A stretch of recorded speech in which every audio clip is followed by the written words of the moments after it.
Good morning to you, Douglas. Good morning. Good to be with Thank you and you your very viewers, much for Julia. joining us. Well, we had hoped to speak to you on the show yesterday, and you got the call along with just a very few journalists who were invited to join Israeli Defense Forces to travel into Gaza, to use some of the routes that those Hamas terrorists used on October the 7th to get in, to slaughter innocent civilians and then take hostages back out. You got pretty close to the place that's being talked about the most right now, the Al-Shifa hospital in Gaza. Just tell us a little bit, give us some ideas, some picture of what that experience was like.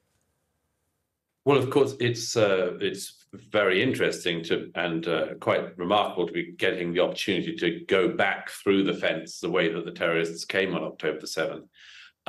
It's been almost impossible for journalists to get into Gaza since operations began, certainly for Western journalists.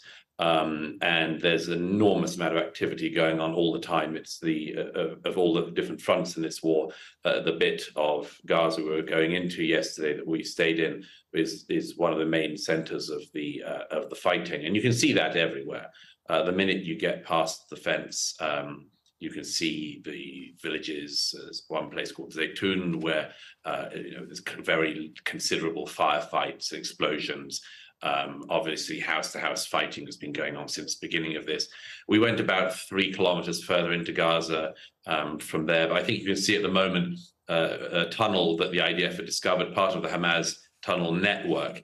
And this, of course, is where many people from many of the Hamas terrorists are. And the Israelis believe this vast underground tunnel network also includes many of the hostages, the 240 people stolen from Israel on October 7th.